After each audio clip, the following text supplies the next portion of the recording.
नमस्कार दोस्तों। जैसा कि आपने आज थंबनेल पे देख लिया होगा, हम किस विषय के ऊपर बात करना चाहते हैं।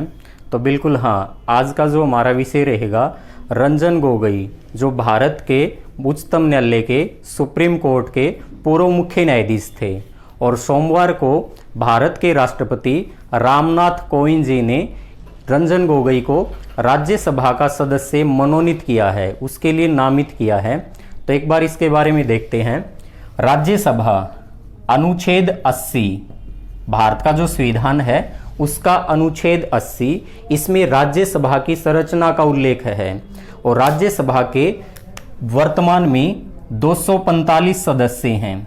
इन 245 सदस्यों में से 12 सदस्य वो सदस्य हैं जिनको राष्ट्रपति मनोनीत करता है।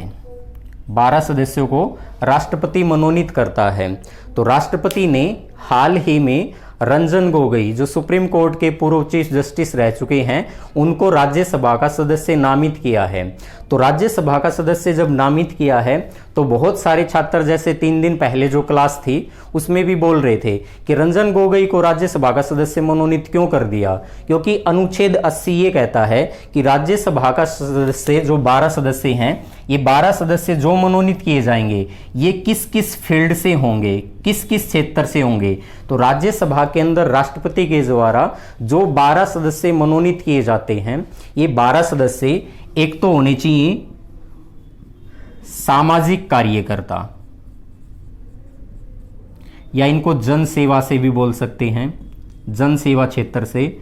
दूसरा होना चाहिए कला के क्षेत्र से, तीसरा साहित्य के क्षेत्र से, और चौथा विज्ञान के क्षेत्र से। इन 4 क्षेत्रों से कोई भी अगर विशेषज्ञ होगा उसको भारत का राष्ट्रपति राज्यसभा का सदस्य मनोनीत कर सकता है।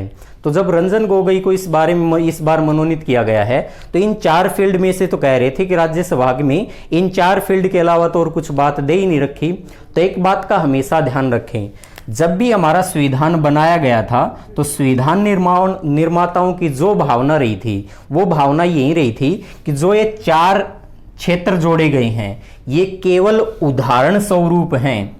ये 4 क्षेत्र क्या हैं? उदाहरण स्वरूप हैं, उदाहरण स्वरूप हैं। अगर कोई व्यक्ति इन 4 क्षेत्रों से अलावा भी हो सकता है, उसको भी भारत का राष्ट्रपति राज्यसभा का सदस्य मनोनीत कर सकता है। फिर हम बात करते हैं कि वर्ष 2012 में सचिन तेंदुलकर राज्यसभा के सदस्य मनोनीत किए गए थे। 2012 में जब सचिन तेंदुलकर को राज्यसभा का सदस्य मनोनीत किया गया तो भी पूरे भारत में बहुत ज्यादा बवाल मचा था, बहुत सारी याचिकाएं लगाई गई कि सचिन तेंदुलकर जो हैं इनका संबंध तो खेल से है, और इन 4 क्षेत्रों में कहीं पर भी खेल का उल्लेख नहीं है। सामाजिक कार्यकर्ता, कला, साहित्य और विज्ञान, इन 4 फील्ड के अलावा खेल का तो कहीं जिक्र ही नहीं है। जब खेल का कहीं पर भी जिक्र नहीं है तो सचिन तेंदुलकर का सुप्रीम कोर्ट में एक आज के दिन भी एक केस दर्ज है जिसका नाम है सचिन तेंदुलकर वर्सेस या बनाम भारत संघ। सचिन तेंदुलकर, और इनका जो नाम मिल रहा था वो किसके नाम से है? राम प्रसाद सिसोदिया वर्सेस भारत संघ।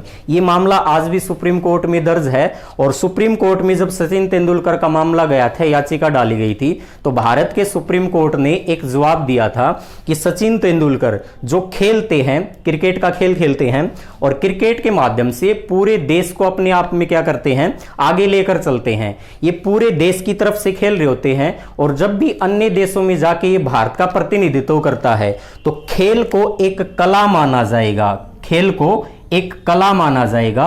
और 2012 में सुप्रीम कोर्ट के निर्णय के द्वारा सचिन तेंदुलकर को जो राज्यसभा में सदस्य मनोनीत किया था, तो इनके मनोनयन के ऊपर किसी प्रकार की कोई रोक नहीं लगी।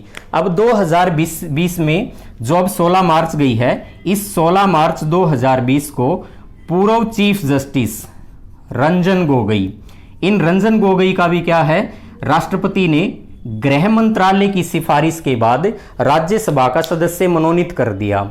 और आज जैसे ही राज्यसभा का 11 बजे से सत्र शुरू हुआ था, सेशन शुरू हुआ था, तो आज की तारीख में रंजन गोगोई ने जो शपथ ली है, इन्हीं के शपथ ग्रहण से आज का राज्यसभा का सत्र की शुरुआत की गई है।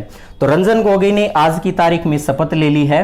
और जैसे रंजन गोगोई ने शपथ ली, तो रंजन गोगोई के शपथ लेते वक्त ही जो विपक्ष था राज्यसभा में, विपक्ष दल था, ये विपक्ष दल वहां से छोड़ के चला गया, सदन से उठ के आगे चला गया।